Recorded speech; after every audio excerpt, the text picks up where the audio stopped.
A Mercedes GLE size, all electric. Now it is available. Here it is, the Mercedes EQE SUV. The first time here, a full-size SUV, all electric by Mercedes. A little bit smaller, of course, than the EQS SUV. And we'll tell you all about it here with Thomas and Autogefuehl for you. This one here is the EQE 53 AMG, so that sporty AMG version. Solid blue is the interesting color, and here the front grille of the AMG version has these vertical fins. There will be a 43 and a 53 version, then with horsepower difference.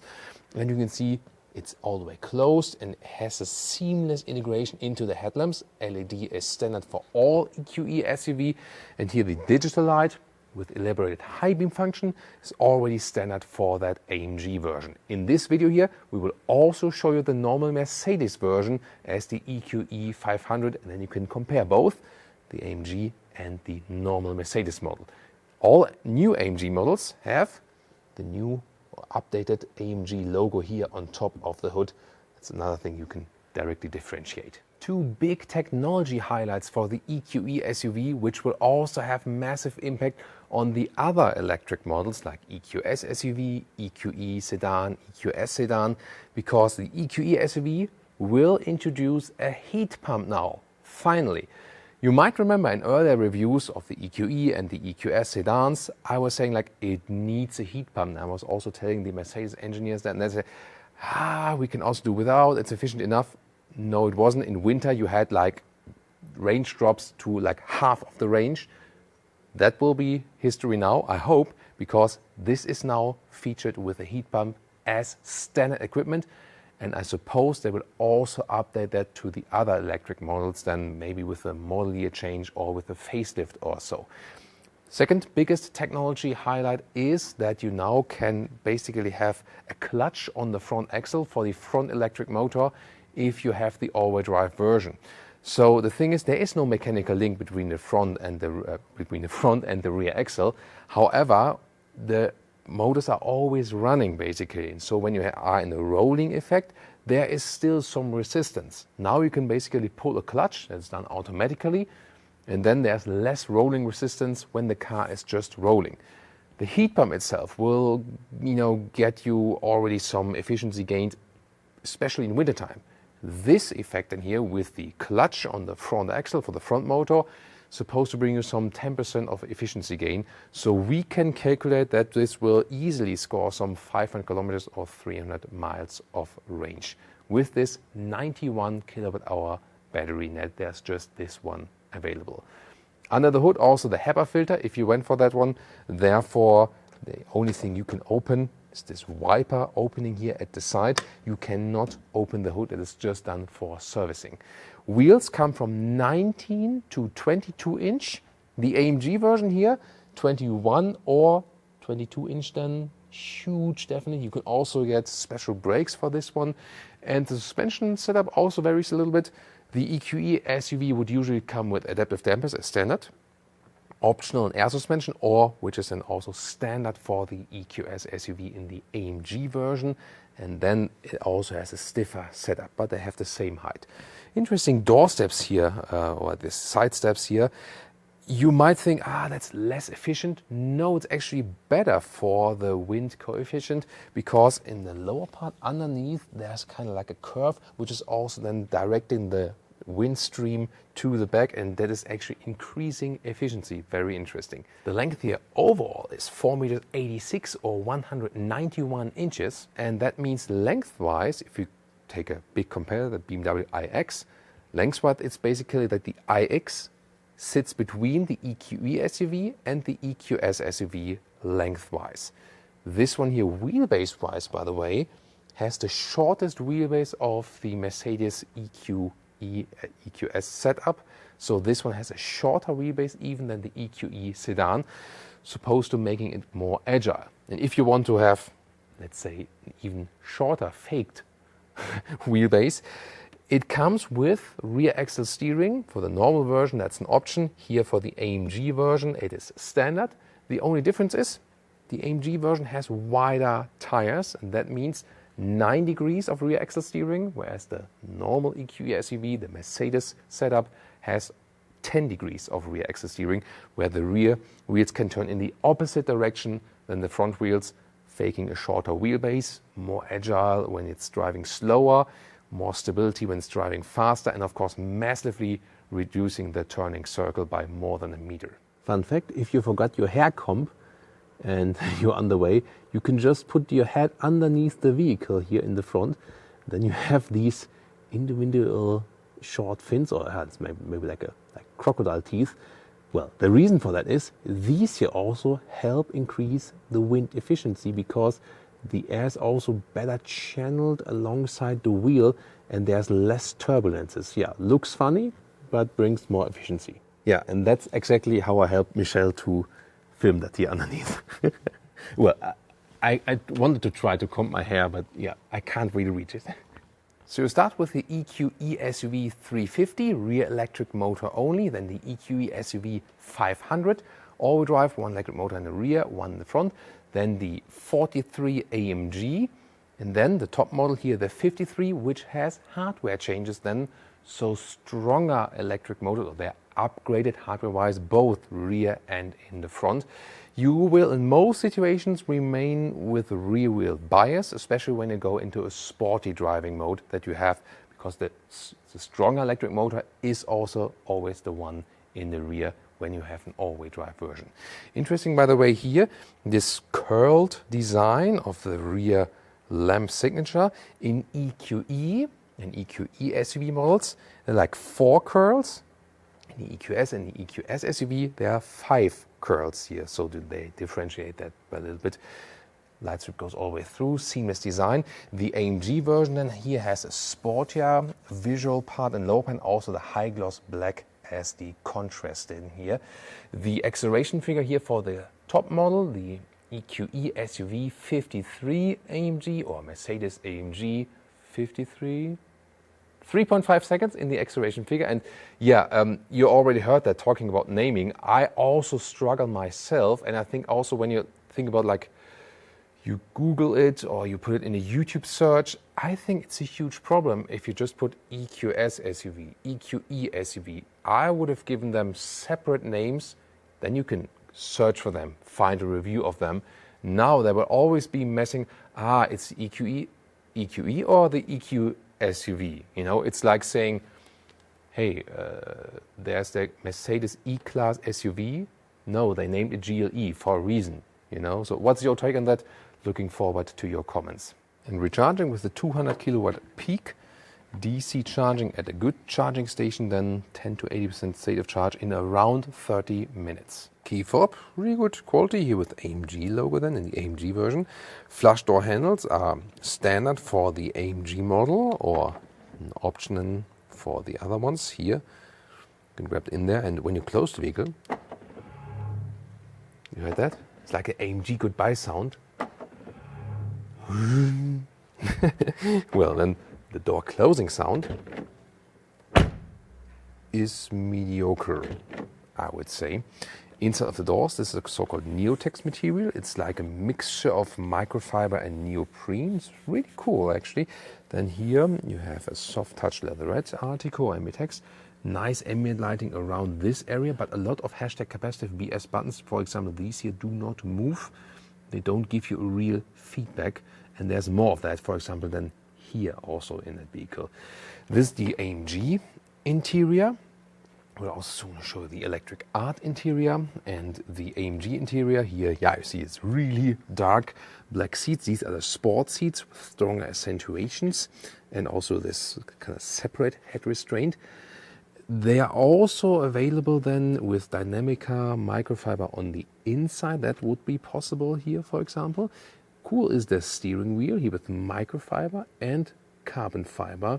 And this one is at the moment animal skin, but it will also come in leatherette. So this would then later be an animal skin free steering wheel.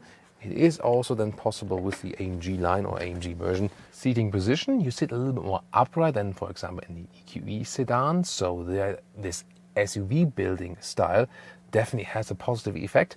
I cannot recommend the sport seats. They are really tight, and especially for tall people like 189 or 6'2".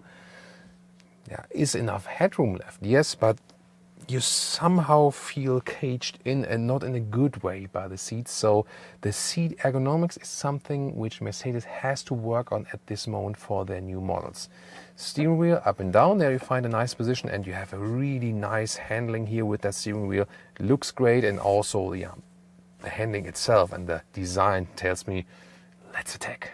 Here the interior, you can very well see this Hyperscreen. It is standard for the 53 model, otherwise it's an option, and I would not go for it optionally. Huge glass here, otherwise you would just have the vertical screen here, and when you start up, it looks of course amazing.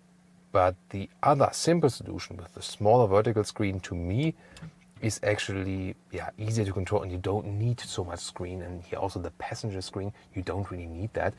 I love the ambient lighting, that looks cool.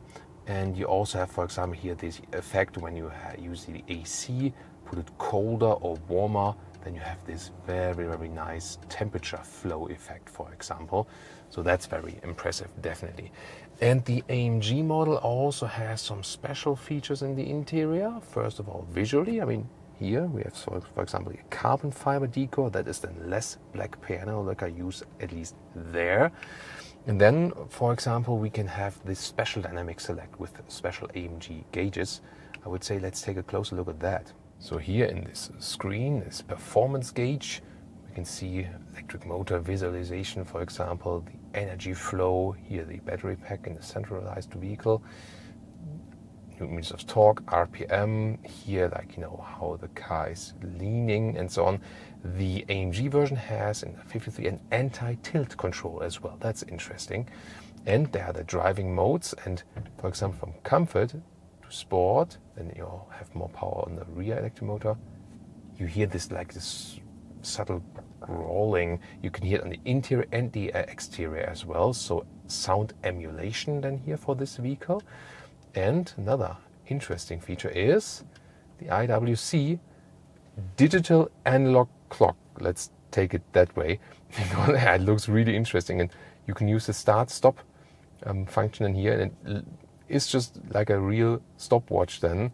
So yeah, it's a funny idea, isn't it? And the panoramic roof goes all the way across. You have this slider when you want to close the sunshade when it's like really hot, but it's also possible then to open it completely.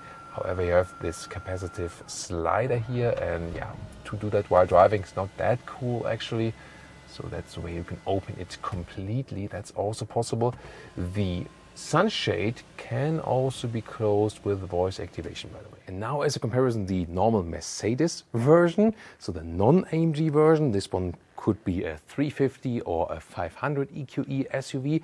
In this case, the AMG-Line. So that's the reason that the lower graphic here is almost the same AMG-Line and the 53 or 43 model, but with a different front grille here without the vertical fins, and this micro star pattern is actually an option you can go for, but very beautifully done, definitely. Light strip once again all the way through. This vehicle color here is velvet brown. It has some matte nuances there. You can see, depending on light and shadow, that it's not entirely shiny. Very interesting color, definitely, but I would always go for a very bright Thomas blue, of course. And here we also have the 22-inch wheels, so you can also have 22-inch wheels for the non-AMG versions. And once again, here in the side profile with the side step, has some design similarities with the GLA, doesn't it? You know, when you look a little bit here from the distance. This one also with the shadow lines, so you have the black frames here around the windows and also the top of the mirror caps. So you can also mix it a little bit. So you have AMG Line exterior, but that doesn't mean you have to go for AMG Line on the interior. So you can vary that depending on what you like. And if you look very closely, the comparison with the AMG had the vehicle color in the wheel arches. Here we have the contrasting, more off-roadish look than here in the normal Mercedes version. So that's again, and also the matte black here, whereas in the AMG, the 53, we had the shiny black here, just as a contrast in the lower part. But I think it works in this case either way, doesn't it? The rear is, other than that, quite similar actually. And let's now take a look at the trunk. Folding the logo here, and then it's 520 liters up to 1,675. The width here, 1 meter or 40 inches. The length, a little bit less than 1 meter or 40 inches, so it's 95 centimeters here or 37 inches. And below here, there's limited space for a charging cable. You have to squeeze it in basically, but of course easy access, and also here there's even loading sill. The total height right here is 73 centimeters or 29 inches. Then you can see you have different folding options, and to the front seats the total length here is about it's like 185 in meters or 72 inches. And folding this one, you can also fold this one, that is possible. And then there's also this step in between, let's take it that way. The Mercedes GLC also offers that. You can fold up this, like this, and then here you have a more upright seating position, so you have a little bit more trunk length, and the people in the rear sit more upright. That would also be a solution. And now the Mercedes interior. So as I said, only because you picked AMG exterior doesn't mean you have to go AMG interior. So this is the electric art interior or the base interior.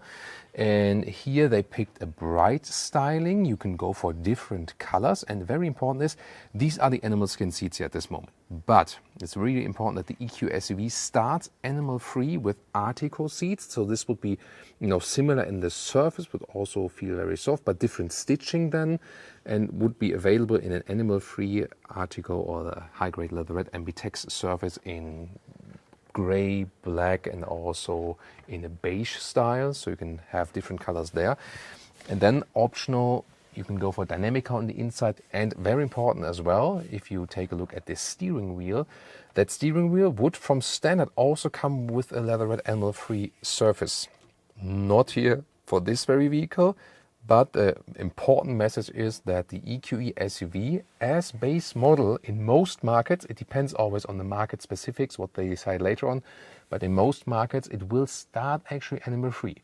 Not in every spec, but they increased the offerings there to reduce the use of resources, also better for animals and the environment. And if you now think about, like this plastic or oil use, it is, when you really, put it all together from cradle to the later recycling, less resources, less oil, less pollution for the whole environment if you go animal free on the interior.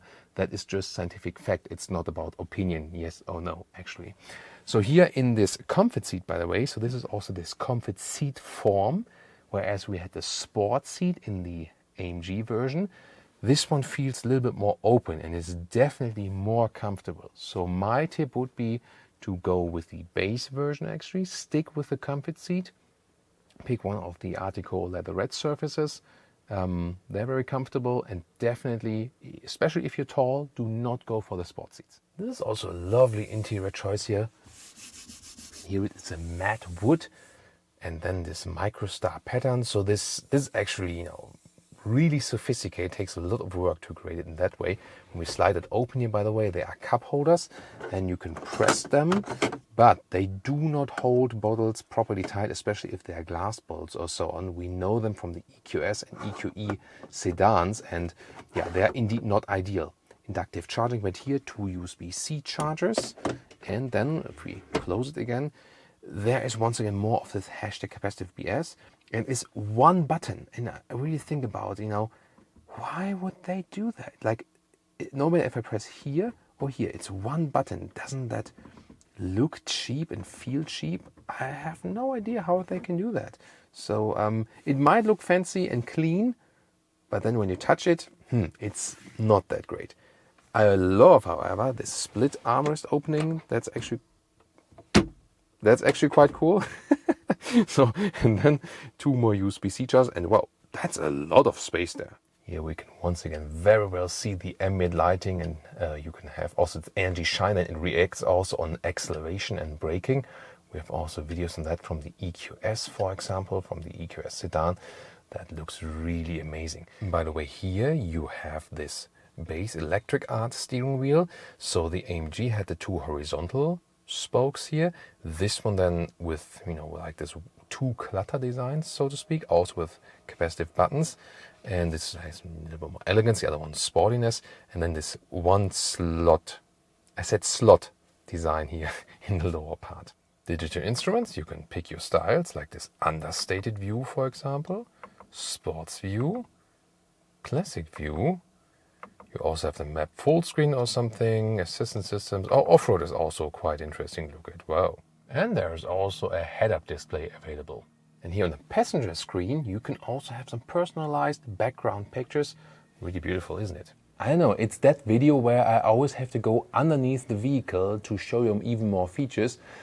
Not only of this wind comm in the front or the side steps here, but when you actually open the vehicle, there is a sound emulation of this, like, ooh, it's an electric spaceship coming up. Let's listen to it. Do you hear that? There are actually speakers underneath the vehicle going like this. Ooh, welcome to the electric Mercedes world. Yeah, it's really funny. Do you like it or not? Tell me in the comments. And we have, of course, still the rear of that vehicle. And you can already see the big advantage of the SUV is, although we have a shorter wheelbase, due to this more upright seating position, we will have more legroom and will we also have more comfort, because you might remember one of our biggest criticisms with the EQE sedan and the EQS sedan was that the rear seating comfort is extremely bad in these.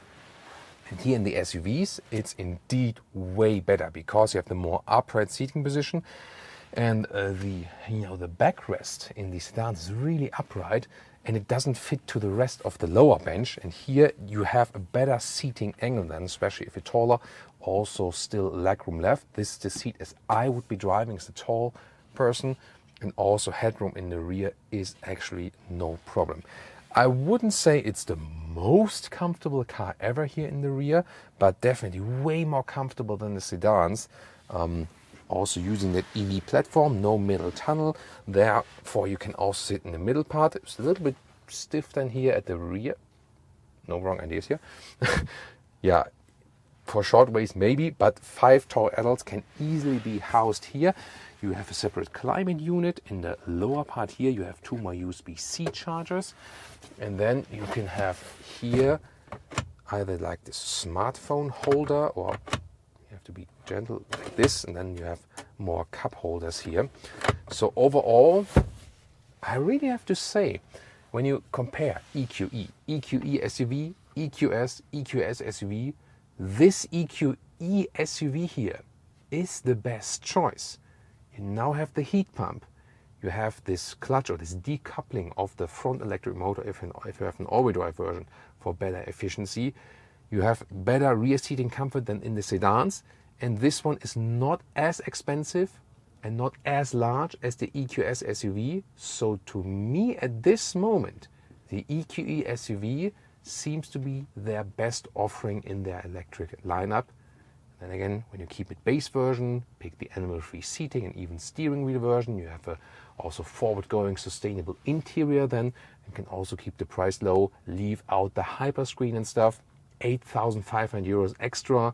So then you can more or less have a good entry version of the EQE SUV and profit from this increased efficiency here. If you want to see the EQE sedan, we already have a video of that. Or if you want that SUV building style electric, but just a little bit bigger, check out our video of the EQS SUV.